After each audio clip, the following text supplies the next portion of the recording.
ஒரு பொருட்காட்சியாக இன்றைக்கு மதுரை குலுங்கி கொண்டிருப்பதை பார்த்து கொண்டிருக்கிறோம். இன்னைக்கு நாளைக்கு 100 நாள் வேலை திட்டத்துக்கு மக்கள் கிடைக்கலையா? ஒவ்வொரு கிராமத்துலையுமே புளிச்சோறு கட்ட ஆரம்பிச்சிட்டாங்க, எலுமிச்சை சோறு கட்ட ஆரம்பிச்சிட்டாங்க. அவன் விஜய் கட்சியில் சாப்பாடு கிடைக்காது இல்லை, பல லட்சம் பேருக்கு சாப்பாடு போடுகிற நிலைமையில் இல்லை. கொடியும் தோரணங்களும் மின் விளக்குகளும் மிக பிரமாண்டமாக நடைபெறுவதை சுற்றுவட்டார மக்கள் அனைவரும் குழந்தை குட்டிகளோடு வந்து அங்கேயே சமைச்சு சாப்பிட்டுக்கிட்டு அங்கேயே பார்வையிட்டுக்கிட்டு இருக்கிறாங்க. கிட்டத்தட்ட 3 மண்டல ஐஜியினுடைய பொறுப்பில் இந்த மாநாடு நடக்க இருக்கிறது. கிட்டத்தட்ட இன்ஸ்பெக்டர் என்று சொல்லக்கூடிய கேட்டகரியில் 180 இன்ஸ்பெக்டர்கள் இந்த இதிலே பணியை அமர்த்தப்பட்டிருக்கிறார்கள். டிஎஸ்பி என்கிற ரீதியிலே 60க்கும் மேற்பட்ட டிஎஸ்பிகள் ஈடுபட இருக்கிறார்கள். எந்த இடையூறும் வந்துவிடக்கூடாது என்பதை தமிழ்நாட்டினுடைய 4 இணைப்புச் சாலைகளையும் பிரித்திருக்கிறது தமிழக வெற்றி கழகம். ஆக திமுக ஒத்துழைக்கிறது மாநாட்டிற்கு. அப்படியெல்லாம் சொல்ல முடியாது. இவ்வளவு நெருக்கடி கொடுத்ததுனால தான் இந்த ஏற்பாடு. நீ எவனும் கேள்வி கேட்க முடியாதுங்கிறதுக்காக இந்த நாட்டை முன்னேற்ற பாதைக்கு அழைத்துச் செல்ல வேண்டும் என்று கனவு கண்ட மாபெரும் மகத்தான இருவரும் தலைவர்கள் பெருந்தகை பேரறிஞர் அண்ணாவும் எம்ஜிஆர் அவருடைய புகைப்படத்தை போடுவதிலே உங்களுக்கு என்ன சிக்கல் வந்துருச்சு? கருணாநிதி ஏன் இங்கே போடணும்? ஏன் ஜெயலலிதா படத்தை போடலாம்ல? ஏன் போடவில்லை? அவர்கள் கட்டமைக்கவில்லை. தமிழக வெற்றி கழகம் பேசுகிற அளவிற்கு அதிமுக இல்லை. என்னோட கேள்வி இல்ல, நான் சொல்றேன் கேளுங்க. இப்ப பிரதான கட்சி அது ஆளுகிற திராவிட முன்னேற்ற கழகம். அதுல நடக்கிற ஊழல்கள், அதை எதிர்த்து இன்றைக்கு எதிர்க்கட்சியாக செயல்படுகிற தமிழக வெற்றி கழகம் நாளைய 2026 தேர்தலில் போட்டியே இந்த 2 இயக்கத்துக்கு அப்பதுக்கு அதிமுக பத்தி பேசிக்கிட்டு இருக்கிறோம். நீங்க பேசுறது வெறும் திமுக மட்டும்தான் கொள்ளையடித்து கூட்டம் சேர்த்த கூட்டம் மாதிரி பேசுறீங்களா? ஆமா. ஏதாவது திமுக தண்டிக்கப்பட்டிருக்காங்களா? அதிமுக தானே ஜெயலலிதா குற்றவாளி நிரூபிக்கப்பட்டிருக்காங்க. வீட்டுல 3 நாளைக்கு முன்னாடி யார் வீட்டுல ரைடு ரைடு நடக்குங்க. உங்க வீட்டுக்கு அரசியல் ரைடு நடக்குதா? இருங்க, உங்க வீட்டுக்கு வந்தா. சரி, அவர் தண்டிக்கப்பட்டாரா? தண்டிக்கப்பட்டாரா? இதென்ன கேள்வி? மக்கள் ஜெயலலிதா தண்டிக்கப்பட்டிருக்காங்க. அவங்கள எதிர்க்க வேண்டியதானே? அதிமுக எதிர்க்க வேண்டியதானே? நான் என்ன கேக்குறேன்னா, ஜெயலலிதா குற்றவாளி, பாஜக விட்டு ஏவி விட்டு ஆளா நீங்க? தனியாக இவ்வளவு பெரிய கூட்டத்தை உடனடியாக 2 ஆண்டுகளில் ஒரு குழந்தை இத்தனை லட்சம் மக்களை திரட்டுகிறது என்றால் மனசுல பயம் மட்டும் இல்ல, அதை பார்த்தாவே உங்களுக்கு வெறி வருது, கோபம் வருது. போய் பனைமரம் இருந்தா முட்டிக்கோங்க, அரச மரம் இருந்தா அப்படியே விழுந்து கவுந்து படுத்துக்குங்க. ஏன் பதறியேங்கிறேன். இந்த பம்மாத்து வேலைகள் தமிழ்நாட்டில் இனிமே எடுபடாது. நேயர்களுக்கு வணக்கம். இன்று நம்மோடு அரசியல் பேச இணைந்திருக்கிறார் சமூக செயற்பாட்டாளர் திரு முகில் அவர்கள். வணக்கம் தோழர். வணக்கம். ரொம்ப ஆர்ப்பரித்திருக்கீங்க விஜய் மாநாடு. எப்படி பார்க்குறீங்க? யாரெல்லாம் வராங்க?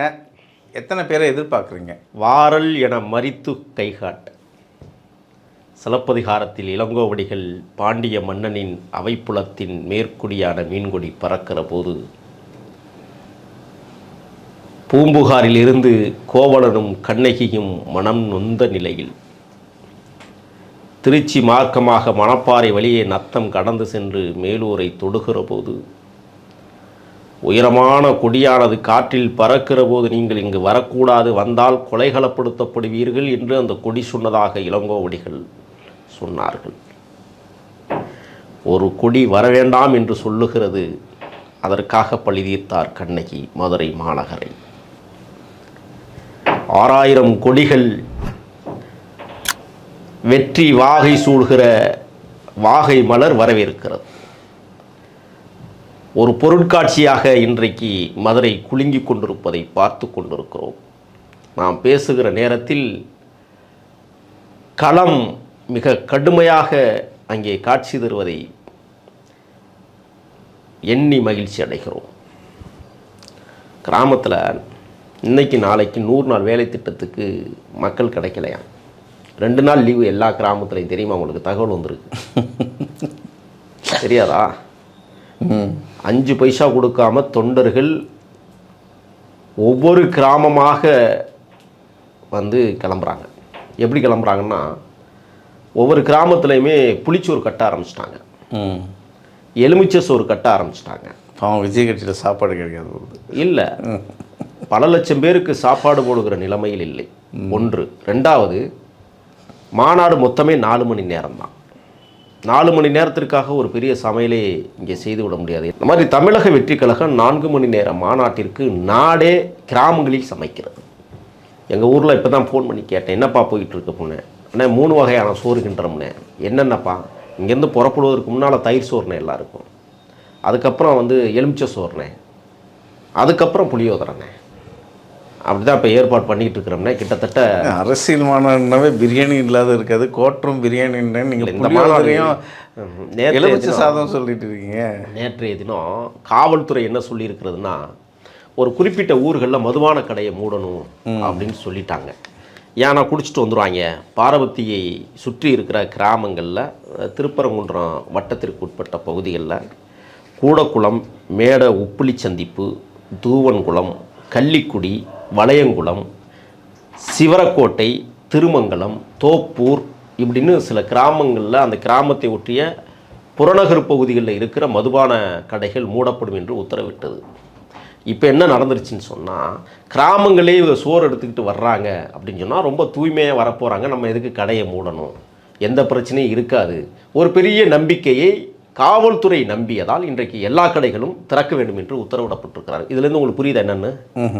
யாரும் குடிக்காமல் தான் தமிழக வெற்றி. எவனாவது ஒருத்தன் கலெக்டாக பண்ணுறதுக்கு குடிச்சுட்டு போவான், அதெல்லாம் நம்ம கணக்கில் எடுக்க முடியாது. ஆக இன்றைக்கு தமிழக வெற்றி கழகம் மிக பிரமாண்டமாக 250 அடி நீளமுள்ள பிரமாண்ட மேடை. நீங்கள் கேட்டு யார் யார் வரப்போகிறாங்கன்னு, தமிழக வெற்றி கழகத்தினுடைய எதிர்கால வெற்றியை தீர்மானிக்கக்கூடிய மாபெரும் வெற்றி சக்திகளாக இருக்கக்கூடிய மாவட்ட செயலாளர்கள் அனைவரும் மேடையில் ஏற்றப்பட இருக்கிறார்கள். இதில் கூட்டணி கட்சி அது இதெல்லாம் யாரும் இல்லை. சிறப்பு விருந்தினர் யாருமே கிடையாது. சிறப்பு விருந்தினரே விஜய் அவர்கள் தான். இந்த மாநாட்டிற்கு மிக பிரமாண்டமாக கிட்டத்தட்ட ரேம்ப் நடைபாதை 1 கிலோமீட்டர் நீளத்திற்கு தனியாக விஜய் வருவதற்காக ஏன் அப்படி ஏற்பாடு பண்ணுறாங்கன்னா, விக்கிரவாண்டி முதல் மாநில மாநாட்டில் லேசான ஒரு ராமை போட்டாங்க. அதில் என்ன செஞ்சாங்கன்னா, தொண்டர்கள்லாம் ஏறி குதிச்சாங்க, உணர்ச்சி பொங்க துண்டுகளை வீசினாங்க. இப்போ அது அப்படி அல்ல, அப்படி அமைக்கக்கூடாது. இன்னொன்று தெரியுமா, வரலாற்றில் இதுவரை எந்த கட்சிகளும் செய்யாத பாதுகாப்பு விடயங்கள், எந்த கட்சியும் செய்யாத மக்களுடைய பாதுகாப்பை உறுதிப்படுத்துவதற்கான திடலாக இந்த மாநாடு மிகப்பெரிய அளவில் கட்டமைக்கப்பட்டிருக்கிறது. கிட்டத்தட்ட உங்களுக்கு தெரியும் 1200 குடிநீர் குழாயை பூமி தோண்டி பதிச்சு. போன மாநாட்டில் தண்ணி பற்றாக்குறை இருந்தது, போர்வெல் வாட்டர்லாம் குடிச்சிருந்தாங்க, கீழே போகிற வாட்டர்லாம் அப்படின்னு. அது மட்டும் இல்லை, கிட்டத்தட்ட 1,80,000 குடிநீர் பாட்டல்கள், அதில் தலைவருடைய ஸ்டில் பதித்த குடிநீர் பாட்டில்கள் கிட்டத்தட்ட 1/2 லிட்டர் பாட்டில், 1,80,000 பாட்டில்கள் இறங்கியிருக்கிறது. தண்ணிக்கு எந்த விதமான குறைபாடும் வந்துவிடக்கூடாது என்பதை விக்கிரவாண்டி பாடம் நமக்கு தந்த காரணத்தால் மதுரை மாநாடும் அப்படி அமைந்துவிடக்கூடாது என்பதிலே மிக கவனமாக அடி எடுத்து வைத்திருக்கிறது தமிழக வெற்றி கழகம். இதுவரை எந்த கட்சியும் அப்படி செய்யலை. இப்போ என்ன எனக்கு தோணுதுன்னு சொன்னால், சட்டத்தை மதிக்கக்கூடிய கட்சியாக, சட்டத்தின் ஆட்சியை நிலைநிறுத்துவதற்கான கட்சியாக, சட்டம் எதை சொல்லுகிறதோ அதை செய்வதற்கான கட்சியாக இன்றைக்கு தமிழ்நாட்டில் இருக்கிறது என்றால் ஒரே கட்சி தமிழக வெற்றி கழகம்தான். இதை போல எந்த கட்சியும் இந்த முன்னேற்பாடுகளை செய்யவில்லை என்பதை நீங்களும் ஒத்துக்கொள்ளணும். கிட்டத்தட்ட 600 ஏக்கர் நிலப்பரப்பில், 300 ஏக்கர் நிலப்பரப்பில் மக்கள் கூடுவதற்காக மட்டுமே எந்த விதமான அசம்பாவிதமும் வந்துவிடக்கூடாது என்று. இன்னொன்று தெரியுமா, கிராமங்களிலிருந்து கிளம்புறவங்கள பேருந்து எடுத்துகிட்டு கிளம்புறாங்க. அரசு பேருந்துகள் எல்லாமே புக் ஆயிடுச்சு. வாடகை பேருந்துகள் அரசு வச்சுருக்கும்ல, அது எல்லாமே புக் ஆயிடுச்சு. அப்படிங்கிற ஒரு கிட்டத்தட்ட 7000 பேருந்துகள் நிறுத்தக்கூடிய அளவிற்கு, வாகனங்களை சரி செய்யக்கூடிய அளவிற்கு மிகப்பெரிய பார்க்கிங். அங்கே இப்போ பொருட்காட்சி நடந்துக்கிட்டு இருக்குது. கொடியும் தோரணங்களும் மின் விளக்குகளும் மிக பிரமாண்டமாக நடைபெறுவதை சுற்று வட்டார மக்கள் அனைவரும் குழந்தை குட்டிகளோடு அங்கேயே சமைச்சு சாப்பிட்டுக்கிட்டு அங்கேயே பார்வையிட்டுக்கிட்டு இருக்கிறாங்க. அப்போ எவ்வளவு தூரம் இந்த ஈர்ப்பை தளபதி விஜய் அவர்கள் மக்களிடத்தில் கொண்டு போய் சேர்த்திருக்கிறார் என்பதற்கு மகத்தான எடுத்துக்காட்டாக இது வெற்றி மாநாடாக அமைய இருக்கிறது. நான் பார்த்தோம், 15 லட்சம் மக்கள் தான் விக்கிரவாண்டியில் கூடுனாங்கன்னு எல்லாரும் சொன்னாங்க. ஆனால் இன்றைக்கு 30 லட்சம் பேர் கூடுகிற அளவிற்கு மிக பிரமாண்டமாக இந்த மாநாட்டை மிக மிக தெளிவாக 3000 காவல்துறை நண்பர்கள் பாதுகாப்பு பணியில் ஈடுபட இருக்கிறார்கள். கிட்டத்தட்ட 3 மண்டல ஐஜியினுடைய பொறுப்பில் இந்த மாநாடு நடக்க இருக்கிறது. கிட்டத்தட்ட இன்ஸ்பெக்டர் என்று சொல்லக்கூடிய கேட்டகரியில் 180 இன்ஸ்பெக்டர்கள் இந்த இதிலே பணியை அமர்த்தப்பட்டிருக்கிறார்கள். டிஎஸ்பி என்கிற ரீதியிலே 60க்கும் மேற்பட்ட டிஎஸ்பிகள் ஈடுபட இருக்கிறார்கள். பகுதி வாரியாக பேருந்துகளை எங்கே நிறுத்த வேண்டும், எந்த வழியிலே வர வேண்டும், எந்த இடையூறும் வந்துவிடக்கூடாது என்பதை தமிழ்நாட்டினுடைய 4 இணைப்புச் சாலைகளையும் பிரித்திருக்கிறது தமிழக வெற்றி கழகம். ஆக திமுக ஒத்துழைக்கிறது மாநாட்டிற்கு. அப்படியெல்லாம் சொல்ல முடியாது. இவ்வளவு நெருக்கடி கொடுத்ததுனால தான் இந்த ஏற்பாடு, நீ எவனும் கேள்வி கேட்க முடியாதுங்கிறதுக்காக. புரியுதுங்களா? அது நெருக்கடியினுடைய உச்சக்கட்டத்தினுடைய வெளிப்பாடு இது. இல்லை, போன மாநாடு நடத்தும் போதே திமுக பல இடையூறுகள் செய்கிறாங்கன்னு குற்றச்சாட்டு முன் வச்சுங்க. ஆகஸ்ட் ஆனால் இன்னைக்கு நல்ல சுதந்திரமாக தானே நீங்கள் செயல்படுறீங்க. ஆகஸ்ட் 25 மகத்தான இந்த மண்ணிற்கேற்ற மாபெரும் புரட்சி கலைஞராக, புரட்சி தலைவராக, இரண்டாம் புரட்சி தலைவராக இருந்த கருப்பு எம்ஜிஆர் என்று மக்களால் கட்டி அணைத்துக் கொள்ளக்கூடிய மாபெரும் தலைவன் விஜயகாந்த் அவர்களுடைய பிறந்தநாள் விழாவில் இந்த மாநாடை திட்டமிட்டு நடத்தப்பட வேண்டும் என்றுதான் தளபதி விஜய் அவர்கள் முடிவெடுத்தார்கள். யார் அதற்கு முட்டுக்கட்டை போட்டது? இந்த அரசாங்கம் தான் முட்டுக்கட்டை போட்டிருக்கு. இந்த அரசு தான். எதனால தெரியும்? அது எதனால உங்களுக்கு நல்லாவே தெரியும். எதனால? விநாயகர் சதுர்த்தி வருது, பாதுகாப்பு பிரச்சனையெல்லாம் இருக்கும், அதனால தான் முன்கூட்டியே நடத்துங்கன்னு சொல்லி. விநாயகர் சதுர்த்தி வந்தால் அது 2 நாள் கழிச்சு வருது. என்ன உங்களுக்கு அவசரங்கிறேன்? காவல்துறை கையில் வச்சிருக்கிறீங்கல்ல. இப்போ நான் கேட்குறேன், தமிழக வெற்றி கழகத்தினுடைய மாநாட்டில் ஒரு சிறு அசம்பாவிதங்கள் கூட விக்கிரவாண்டியில் நடைபெறாததை போல இன்றைக்கும் நடைபெறாது. ஆனால் நீங்கள் இந்த பிள்ளையார் சதுர்த்தி என்று சொல்லக்கூடிய இந்த விழாவில் எத்தனை கலவரங்கள், எத்தனை பிரச்சனைகள், எத்தனை அவமானங்களை இந்த தமிழ்நாடு சந்தித்திருக்கிறது என்பதை நாம் வரலாறாக எடுத்து பார்க்க வேண்டும். ஆக இது பிள்ளையார் சதுர்த்தி விழா என்பதை விட தமிழக வெற்றி கழகத்தினுடைய விழா தான் இன்றைக்கு தமிழகத்தில் முதன்மை விழாவாக கொண்டாடப்பட இருக்கிறது என்பதை நான் நாட்டு மக்களுக்கு தெரிவித்துக் கொள்கிறேன். விநாயகர் சதுர்த்திலாம் தூக்கி தூர போட்டாங்க, அதெல்லாம் ஒரு விழாவே இல்லைன்னு முடிவு எடுத்துட்டாங்க மக்கள். இன்றைக்கி தமிழக வெற்றி கழகத்தினுடைய இந்த மாநாடு, இன்றைக்கி மாநாட்டினுடைய சிறப்பு என்ன தெரியுமா? இந்த தேசத்தை கட்டியமைப்பதற்காக சென்னை மாகாணம் என்று பொருள்பட இருந்த இந்த சென்னை மாநிலத்தை தமிழ்நாடு என்று தமிழர்களுக்கு அடையாளப்படுத்திய, மாற்றான் தோட்டத்து மல்லிகைக்கு மனமுண்டு என்று மனம் பரப்பிய மகத்தான தலைவர் அண்ணாவினுடைய புகைப்படம்.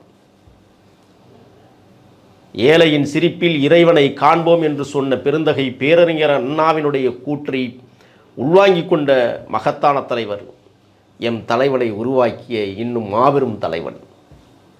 அந்த தலைவனை உருவாக்கிய தலைவனுடைய புகைப்படம் மரியாதைக்குரிய எங்கள் தகப்பன் என்று சொல்லக்கூடிய வகையிலே எம்ஜிஆர் அவர்களுடைய அந்த மிக பிரமாண்டமான புகைப்படம். அதற்கு முன்னால் கையை விரித்து தமிழகமே திரண்டு வாருங்கள், தன் கரத்தை வலுப்படுத்துங்கள் என்று சொல்லுகிற அளவிற்கு விஜயனுடைய கரத்தை வலுப்படுத்துவதற்காக அவர் மக்களிடத்திலே கையேந்தி நிற்கிற கண்கொள்ளா காட்சிகள். அண்ணா எம்ஜிஆர் வச்சுட்டீங்க, கலைஞரும் கூட சேர்த்துட்டு இருக்கலாம். எதுக்காக? அப்போ எம்ஜிஆர் அண்ணாவை வைக்கிறதுக்கு காரணம் என்ன? எம்ஜிஆர் இந்த தேசத்தை பண்படுத்தினார், கருணாநிதி இந்த தேசத்தை புண்படுத்தினார். யார் படத்தை வைப்போம்? யார் படத்தை வைப்போம்? அண்ணா. அண்ணா இந்த தேசத்தை கட்டமைத்தார். கருணாநிதி என்ன செஞ்சார்? என் தமிழ் ஈழத்தையும் தமிழ் இனத்தையும் காட்டி கொடுத்தார். அதற்காக வைக்க சொல்கிறீங்களா? சொல்லுங்க பார்ப்போம். முதல் மாநாட்டில் அண்ணாவையும் எம்ஜிஆரும் முன்மொழியாதவங்க இந்த மாநாட்டில் எடுக்கிறது கை என்ன காரணம்? கொள்கையை பிரகடனம் செய்தார்கள். கொள்கை தலைவர் அரசியல் எடுபடலை, தமிழக மக்கள் அரசியல் எடுபடலையோ?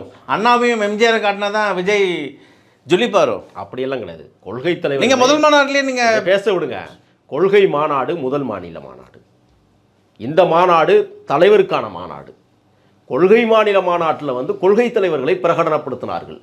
பெருந்தகை, அதாவது இந்த தேசத்தை சமூக நீதியின் பக்கம் திருப்பிய தந்தை பெரியார் அவர்களுடைய புகைப்படமும், இந்திய தேசத்தை கட்டமைத்த மகத்தான பெரியவர், மகத்தான தலைவர் அண்ணல் அம்பேத்கர் அவருடைய புகைப்படத்தையும், முத்து வடுகநாதர் இறந்ததற்கு பிறகு என்ன செய்வதென்றே அறியாமல் திகைத்து போய் வெள்ளச்சியை தன் கரங்களிலே ஏந்தி கொண்டு ஆற்காடு நவாப்படைகளிடம் தஞ்சமடைந்து திருப்பத்தூரை மையமாக ஆண்டு கொண்டிருக்கிற ஆங்கிலேய படையை எதிர்த்து வீரம் செறிந்த போரை நடத்திய வேலுநாச்சியாருடைய புகைப்படத்தையும், அஞ்சலையம்மாள் அவருடைய புகைப்படத்தையும், எளிய மக்களுக்கும் கல்வி, மாடு மேய்ப்பவனுக்கும் மதிய உணவு என்கிற மகத்தான திட்டத்தை இந்த மண்ணிற்கு வழங்கி தந்த கர்ம வீரர் காமராசருடைய புகைப்படத்தையும் கொள்கை பிரகடன தலைவர்களாக இந்த மண்ணிற்கு அறிவித்தார்கள். ஆகையால் விக்கிரவாண்டியில் கொள்கை தலைவர்களுடைய படம். இன்றைக்கு இந்த தேசத்தை கட்டமைத்தவர்கள், இந்த நாட்டை பக்குவப்படுத்தியவர்கள், இந்த நாட்டை முன்னேற்ற பாதைக்கு அழைத்து செல்ல வேண்டும் என்று கனவு கண்ட மாபெரும் மகத்தான இருபெரும் தலைவர்கள் பெருந்தகை பேரறிஞர் அண்ணாவும் எம்ஜிஆர் அவருடைய புகைப்படத்தை போடுவதிலே உங்களுக்கு என்ன சிக்கல் வந்துருச்சு? கருணாநிதி ஏன் இங்கே போடணும்? ஏன் ஜெயலலிதா படத்தை போடலாம்ல? ஏன் போடவில்லை? அவர்கள் கட்டமைக்கவில்லை. பெருந்தகை பேரறிஞர் அண்ணா அவர்களும் எம்ஜிஆர் அவர்களும் இந்த தமிழ் நிலத்திற்காக செய்த தியாகங்கள் எண்ணற்றவை. ஏழை எளிய மக்கள் இன்றைக்கும் எம்ஜிஆரை தன் இதய நாளங்களில் வைத்துக்கொண்டு இன்னைக்கும் ரெட்டலைக்கு ஓட்டு போடுற கூட்டம் இருக்குது. அது உங்களுக்கு தெரியுமா? எம்ஜிஆர் உயிரோடு இருக்கிறார் என்கிற சொல்லுகிற அளவிற்கு இன்றைக்கும் கூட்டம் இருக்கிறது.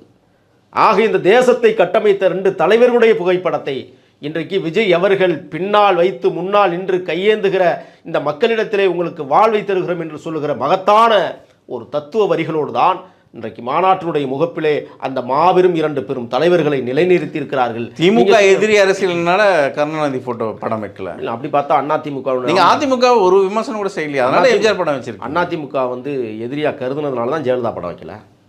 நீங்க அதை பார்க்கணும்ல. எம்ஜிஆரை வைத்திருக்கிறோம் என்றால் அவர் இந்த தேசத்தினுடைய இந்த தமிழ்நாட்டினுடைய மூத்த தலைவர் மட்டுமல்ல, முன்னேற்ற பாதைக்கு அழைத்து சென்றவர். நீங்க திருப்பி இதில் அரசியல் லாபம் தேடக்கூடாது. திராவிட முன்னேற்ற கழகம் என்பது எங்களுக்கு எதிரி என்று அவர் முடிவெடுத்தார். அகில இந்திய அளவிலே ஆளுகிற பாரதிய ஜனதாவை எங்களுக்கு துரோகி என்று முடிவெடுத்தார்கள்.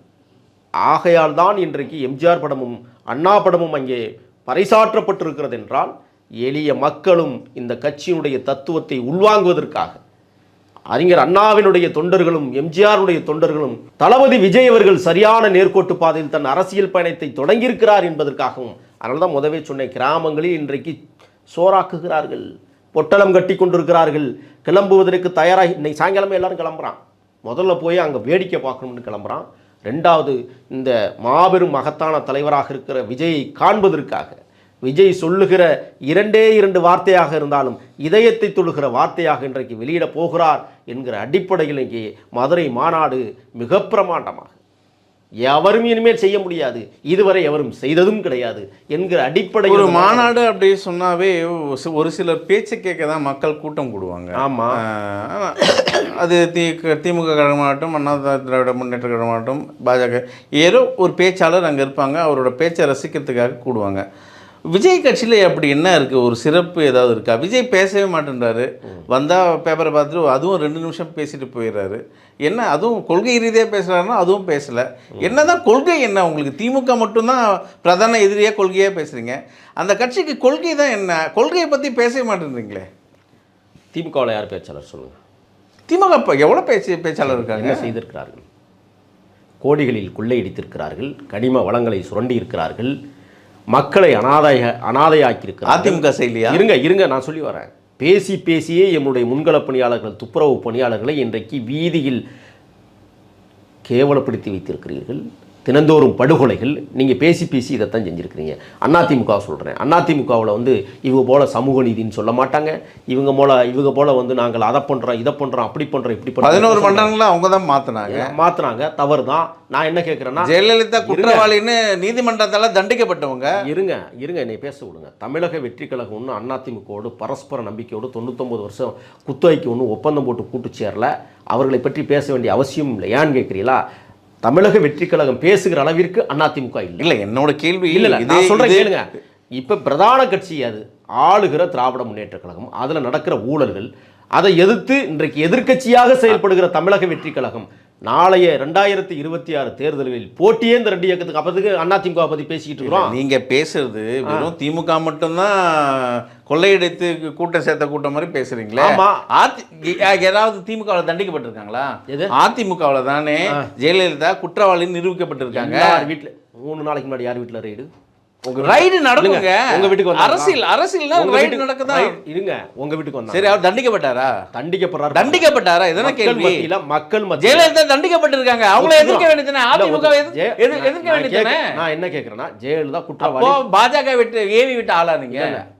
அதிமுக தண்டிக்கப்பட்ட குற்றவாளிகள் தான், மாற்றமில்லை. ஜெயலலிதா சிறை தண்டனை அனுபவித்தா அதிமுகவையும் எதிர்க்கணுமா இல்லையா?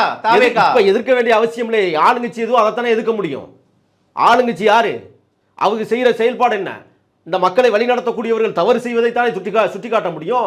இப்போ எடப்பாடி பழனிசாமி கோடிகளில் கொள்ளையடித்தார் என்பது உலகம் முழுக்க அறியும். ஏன் அவரை பற்றி பேசுகிறோங்கிறேன். நாங்கள் எல்லா அமைச்சர் வீட்டிலையும் அதிமுகவில் ரைடு. நான் கேட்குறேன், ஜெயலலிதாவிற்கு பிறகு எந்த அமைச்சர் தண்டிக்கப்பட்ட குற்றவாளி? திமுகவில் வந்து ஏன் கருணாநிதி தண்டிக்கப்படலையா? சர்க்காரிய கமிஷன்ல ஏன் தண்டிக்கப்படலையா? என்ன விடுவிச்சிட்டாங்க இல்லையா? இங்கே பாருங்க, சர்க்காரி கமிஷன் உங்களுக்கு நீதி தெரியும் இல்லையா? விடுவிச்சிருக்காங்க இல்லையா? அதாவது ஒரே ஒரு செய்தி, இவங்க வந்து அறிவியல் பூர்வமாக கொள்ளையடிக்கிறவங்க. அவங்க என்னங்க கொள்ளையடித்து நீதி கேட்டா அறிவியல் பூர்வமாக? இருங்க இன்னைக்கு ஆளுங்கட்சி அமைச்சர்கள் வீட்டுகள்லயே ரைடு போயிட்டு இருக்குல்ல, அது உங்களுக்கு கேவலமா தெரியலையா? அது வெக்கமா இல்லையா? மக்கள் மத்தியில் என்ன? ஐ பெரியசாமி வீட்டில் பல ஆவணங்கள் கைப்பற்ற. ஐ பெரியசாமி தென்மண்டல ஒரு திமுக வாக்கு வங்கியோட குடோன். பாஜக உங்களை அடிக்கிறீங்க, மிரட்டுறீங்க. கொள்ளையடிச்ச பணத்தை வச்சிருக்கிற குடோன் அப்படி சொல்லுங்க. வாக்கு வங்கி கொடுவனுங்க. என்ன வாக்கு வங்கி கொடுக்கணும்? அவருக்கு ஒரு செல்வாக்கு இருக்குங்க. அதெல்லாம் ஒரு மண்ணாங்கட்டி மிரட்டி பாக்குறீங்க. அதெல்லாம் யார் மிரட்டுறது? பாஜக எடப்பாடியார ஏவி விட்டவர் தானே. பாஜகவை போய் கேளுங்க. நீங்க ஏங்க எங்களை கேட்குறீங்க? தமிழக வெற்றி கழகம் தன்னிகரற்ற தனித்துவமாக இன்றைக்கு தமிழகத்தில் களமிறங்கி இருக்கிறது. எங்களுக்கு எதிரி யார் என்பதை நாங்கள் முடிவெடுத்து விட்டார்கள். அந்த முடிவின் அடிப்படையில் இன்னைக்கு தளபதி விஜய் அவர்கள் கடுமையாக விமர்சனம் செய்வதற்கான. சரிங்க, இந்த மேடையில் பாஜக எதிர்த்து பேசுவீங்களா? விஜய் பேசுவாரா? தேவையில்லை. 2026 இலக்குங்கும் போது பாஜக ஒரு கட்சியே இல்லைங்க தமிழ்நாட்டில். எங்க இருக்கு கட்சி? அவங்க கட்சினா தமிழ்நாட்டில் கட்சினா எதுதாங்க கட்சி சொல்லுங்க? திமுகவும் தாவேகாவும் தான் இப்போ போட்டி. அவங்களுக்கு அதிமுக கிடையாது. அதிமுக 50 ஆண்டு கால அதெல்லாம் முடிஞ்சு, அதெல்லாம் முடிஞ்சு போச்சு. எப்பவே முடிஞ்சிருச்சு. நல்லா தெரிஞ்சுக்கோங்க. திமுகவுக்கு ஏன் இவ்வளோ பெரிய வழி வலிக்குதுன்னு தெரியுமா? அங்கே இருக்கிற லட்சக்கணக்கான இளைஞர்கள் தமிழக வெற்றி கழகத்திற்கு வாக்களிக்க போகிறார்கள் என்கிற பயம். விடுதலை சிறுத்தைகளுக்கு என்ன பயம்? அங்கே இருக்கிற லட்சக்கணக்கான இளைஞர்கள் தமிழக வெற்றி கழகத்திற்கு ஓட்டு போட போகிறாங்கன்னு பயம். குமுறீங்களே. நான் கேட்குறேன், இந்த தமிழ் தேசியவாதின்னு ஒரு போலிவாதி திரியிறானே சீமான்னு ஒருத்தன், ஏன் அவரை பற்றி நீங்கள் கேள்வியே கேட்க மாட்டேங்கிறீங்க? வாய்களியே பேசியவர்கள், கருணாநிதியை பற்றி தவறாக பாடல் பாடியவர்கள், அந்த கும்பல் போய் முதலமைச்சர் வீட்டிலே உட்காந்து டீ குடிச்சுட்டு வெளியில் வர்றானுங்க. அதை பற்றி பேசுனீங்களா? முதல் நேரம் விசாரிக்கிறது தவறா? ரொம்ப விசாரிச்சிங்க. ரொம்ப கருணாநிதி செத்த சாவுக்கே போகாத இந்த கூட்டம் அவங்க மயஞ்செத்ததுக்கு போக வேண்டிய அவசியம் என்ன இருக்குது சொல்லுங்க பார்ப்போம். அப்போ உங்களுக்கு என்ன நெருக்கடி? விஜயலட்சுமி நெருக்கடி. ஆகையால் நீங்கள் சந்தித்து பேசுகிறீங்க. நான் கேட்குறேன், இன்னைக்கு விஜய் இவ்வளவு தூரம் வந்து சீமான் பேசுவதற்கு என்ன? உனக்கிட்ட தான் 8.16% வாக்கு இருக்குல்ல. விஜய் ஏன் நீ வம்புக்கு இழுக்கிற? வம்புக்கு இழுக்க சொல்லி இருக்கிறது திமுக. ஏன்னா நீ எனக்கு எதிரி இல்லடா, விஜய் தான் எனக்கு எதிரியாக வர்றான். எதிர்காலத்தில் என் மையன் ஆட்சியாளனும்னா விஜய் தான் காலி பண்ணுவான், நீ கிடையாது. அதனால் உனக்கு எத்தனை கோடி வேணும் நான் தர்றேன், என்னையை திட்டுறதை விட அவனை திட்டு என்கிற இடத்திற்கு இன்றைக்கு திமுக வந்திருக்கிறது என்றால், இன்றைக்கு சீமானை அதற்காக பயன்படுத்துகிறது என்றால், இதனுடைய வெற்றியை யார் தீர்மானித்திருக்கிறார்கள் என்பதை நீங்கள் புரிஞ்சுக்கணும் முதல்ல. புரியுதுங்களா? ஒன்று. ரெண்டாவது, இப்போ இந்த சீமான் வந்து தொடர்ச்சியாக விஜய் வந்து என்ன வசைப்பாடுவதற்கு என்ன ஆட்சி ஆண்டாரா விஜய்? உங்களை மாதிரி வந்து அரசியலில் வந்து வாக்கு சதவீதத்தில் நின்று போட்டிட்டவரா? இல்லை உங்களை மாதிரி வந்து எல்லா தொகுதியிலையும் தனித்துவத்தோடு நின்று படுதோல்வி அடைகிற கொள்கையை வச்சிருக்கிறாரா? சொல்லுங்க பார்ப்போம். நீங்கள் பேச வேண்டிய அவசியம் என்ன? ஸ்டாலின் உங்களுடைய சந்திப்புக்கு பிறகு உங்களுடைய பேச்சில் தடுமாற்றமும் ஏமாற்றமும் இந்த மக்களுக்கு தந்த காரணத்தால் நாம் தமிழர் கட்சியில் இருக்கிற உறுப்பினர்கள் லட்சக்கணக்கான பேர் தமிழக வெற்றி கழகத்துக்கு ஓட்டு போட போகிறான். அதுக்காக நீங்கள் கதறீங்க, கத்துறீங்க, பதறீங்க, பரிதவிக்கிறீங்க. இது காலமெல்லாம் நீங்கள் வந்து இங்கே பாருங்கள், ஒரே ஒரு செய்தி தான். 1967 பெருந்தகை பேரறிஞர் அண்ணா, எழுதி வச்சுக்கோங்க. 1977 இனமானத்தினுடைய தலைவனை உருவாக்கிய தலைவன் எம்ஜிஆர்.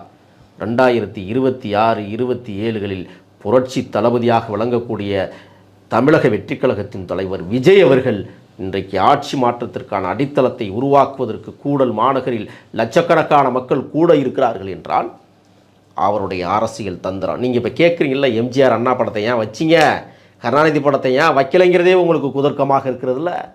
ஆகையால் தான் அவர் அரசியல் முன்னோடி. இன்றைக்கு அரசியலில் யோசிக்கக்கூடிய அளவிற்கு ஒரு நடிகன் இன்னைக்கு வந்திருக்கிறார் என்றால் ஏன் உங்கள் மகன் தானே நடித்தார்? தனிச்சு நில்லுங்களே பார்ப்போம். நீங்கள் தான் 2 கோடி உறுப்பினர்களை சேர்த்தோம்னு சொன்னீங்களே, இப்போ அண்மையில் சொல்லியிருக்கிறீங்க தெரியுமா? அப்போ 2 கோடி பேரில் உங்களுக்கு எதுக்கு கூட்டணி? தனிச்சு நின்று சரியான கருணாநிதிக்கு நீங்கள் பிறந்திருந்தா தனிச்சு நில்லுங்க பார்ப்போம். வெக்கம் இருந்தா நில்லுங்க பார்ப்போம். மான சூடு சூரனை இருந்தால் தனியாக நில்லுங்க பார்ப்போம். நீங்கள் தான் 2 கோடி உறுப்பினர்கள் வச்சுருக்கிறீங்கல்ல, ஏன் தமிழக வெற்றி கழகத்தை சீண்டுகிறீர்கள்? எல்லாரும் சீண்டான். எதுக்காக சீண்டுகிறீர்கள்? பயம். இனி அடுத்த ஆளுமை தமிழ்நாட்டை தீர்மானிக்க போகிறது தமிழக வெற்றி கழகம் என்பதை மக்கள் முடிவெடுத்த காரணத்தால் தான் இன்றைக்கு மாட்டு வண்டியில் போகிறாங்க தெரியுமா? கிளம்பிட்டாங்க மாட்டு வண்டியில் உள்ளவங்க. ராமநாதபுரம் மாவட்டத்திலேருந்து கிட்டத்தட்ட 60 மாட்டு வண்டிகளில் இந்த மாநாட்டிற்கு செல்ல இருக்கிறார்கள். உங்களுக்கு தெரியுமா? அது சோத்தை கட்டிக்கிட்டு கிளம்புறாயா. அதுதான் இந்த மாநாட்டினுடைய மகத்துவமான வெற்றி. அது மட்டும் இல்லை, இந்த மாநாட்டில் பார்த்தீர்களானால் 3000 மின்விளக்குகள், பார்க்கிங் ஏரியா கிட்டத்தட்ட 400 ஏக்கர் நிலப்பரப்பு, அவசரத்திற்கு உதவி மைய மருத்துவமனைகள், அதில் மருத்துவர்கள் மட்டும் 300 பேர், செவிலியர்கள் 600 பேர், ஆம்புலன்ஸ் கிட்டத்தட்ட 60 வகையான ஆம்புலன்ஸ் இங்கே தயார் நிலைப்படுத்தப்பட்டிருக்கிறது. எல்இடி திரைகள் கிட்டத்தட்ட 300க்கும் மேற்பட்டவை காட்சி தர காத்திருக்கிறது. குடிநீர் பைப்புகள் கிட்டத்தட்ட பதிச்சு முடித்து வேலையெல்லாம் முடித்து தண்ணியை திறக்கிறதா இப்போ வேலை. அது மட்டுமல்ல, கேரவான்கள் பாதுகாப்புக்காக 13 கேரவான்கள், 400 கழிப்பறைகள் என்று மாநாட்டு திடலில் இவ்வளவு பிரமாண்டமான ஏற்பாடுகளை செய்வதற்கு இன்றைக்கு தமிழக வெற்றிக் கழகம் தேர்தலை சந்திக்காத ஒரு இயக்கம், கொள்ளையடிக்காத ஒரு இயக்கம், யாரிடமும் கையேந்தாத ஒரு இயக்கம், எந்த கனிமவள கொள்ளையர்களிடம் போய் ஏமாற்றி பணம் பறிக்காத ஒரு இயக்கம் இன்றைக்கு இவ்வளோ பெரிய பிரமாண்ட மாநாட்டை நடத்துகிறார்கள் என்றால் அதுதான் உங்களுக்கெல்லாம் வைத்த புள்ளியில் கரைக்குது. இந்த செலவெல்லாம் யாரும் செய்கிறா? விஜய் செய்கிறாங்களா? கட்சி தொண்டர்கள் செய்து கொண்டிருக்கிறார்கள். கட்சி தொண்டர்கள்? ஆமாம். யார் இல்லை, பாஜக ஃபண்டிங் பண்ணுறாங்க. இதெல்லாம் அதான் நீங்கள் கடைசியாக அங்கே தான் வந்து நிற்பீங்க. கடைசியானா ஆர்எஸ்எஸ் பணம் கொடுத்துச்சு அப்படிதான் அந்த இடத்துக்கு போன விக்ராந்தி தேர்தல் நான் கேட்குறேன். இல்லை நான் கேட்குறேன், பாஜக தான் ஃபண்டிங். இல்லை நான் கேட்குறேன், விஜய் ஏதாவது கொடுத்தாரா? விஜய் சரி கண்டனம் தெரிவிச்சாரா? என்ன எதுக்கு விஜய் எதுக்கு கண்டனம்? மக்கள் இன்னும் பேசுகிறாங்க இல்லையா? மக்கள் யாரும் பேசலை. உங்களை போன்ற மூட நம்பிக்கையற்றவர்கள், மூட நம்பிக்கை உள்ளவர்கள் பேசுகிறார்கள். உங்களை சீமானை திமுக ஏவி விடுறதுன்னு சொல்கிறீங்க. ஒரு வாட்டி என்ன சொன்னீங்க? சீமான் பிடிஎம் சொன்னீங்க, பாஜக பிடிஎம் சொன்னீங்க. இன்னைக்கு வந்து திமுக ஏவி விஜய் அடிக்குதுன்னு சொல்றீங்க. அப்ப ஏன் நாங்க சொல்லக்கூடாது பாஜக? அப்ப ஏன் நாங்க சொல்லக்கூடாது பாஜக விஜய் ஆளு, விஜயோட பி டீம், விஜய் தான் பாஜகவில் உருவாக்கப்பட்டவர் அப்படின்னு ஏன் சொல்லக்கூடாது? திமுக பாஜகவினுடைய ஏ டீம், அது தெரியுமா உங்களுக்கு? தெரியுமா தெரியாதா? அதெல்லாம் தெரியாமல் அரசியல் பேசவே கூடாது. நீங்கள் பாஜகவினுடைய பி டீம் எதுனா சீமான், பாஜகவுடைய சி டீம் எதுனா அதிமுக. அப்போ ஒட்டுமொத்தம் பாஜக தான் எங்க. ஆமாம், இவங்களெல்லாம் இயக்குவதே பாஜக தானே. அதுதானே பிரச்சனை. இப்போ உங்களுக்கு என்ன பிரச்சனைனா, ஏன் தமிழக வெற்றி கழகத்தை இவர் சுற்றி அடிக்கிறாங்கன்னா, எதுக்கும் கட்டுப்படாதவர்கள், யாரிடமும் சேராதவர்கள், தனியாக இவ்வளவு பெரிய கூட்டத்தை உடனடியாக 2 ஆண்டுகளில் ஒரு குழந்தை இத்தனை லட்சம் மக்களை திரட்டுகிறது என்றால் மனசில் பயம் மட்டும் இல்லை, அதை பார்த்தாவே உங்களுக்கு வெறி வருது, கோபம் வருது. போய் பனைமரம் இருந்தால் முட்டிக்கோங்க, அரச மரம் இருந்தால் அப்படியே விழுந்து கவுந்து படுத்துக்குங்கோ. ஏன் பதறியேங்கிறேன். இந்த பம்மாத்து வேலைகள் தமிழ்நாட்டில் இனிமேல் எடுபடாது என்பதற்காகத்தான் மிக மதிநுட்பவியலாளர்கள், எடுத்துக்காட்டுக்கு முன்னாள் மாவட்ட ஆட்சியராக இருந்த, கிட்டத்தட்ட இந்த நேர்மையின் வடிவமாக இருந்த சகாயம் ஐஏஎஸ் அவர்கள் இந்த மாநாட்டில் கலந்து கொள்ள இருக்கிறார் என்கிற செய்தி. எப்படி? போன மாநாட்டுக்கும் அதான் சொன்னீங்க. இல்லை, இந்த தடவை வர்றாங்க, கலந்துக்கிறாங்க, வாழ்த்து செய்தியை அனுப்பிட்டாங்க. நல்லவர்கள் வாழ்த்துகிறார்கள், அயோக்கியர்கள் தூற்றுகிறார்கள், நல்லவர்கள் வர இருக்கிறார்கள், பரதேசிகள் பதறுகிறார்கள். முதலமைச்சர் கனவுல இருக்காரு விஜய், ஏன் வரக்கூடாதா?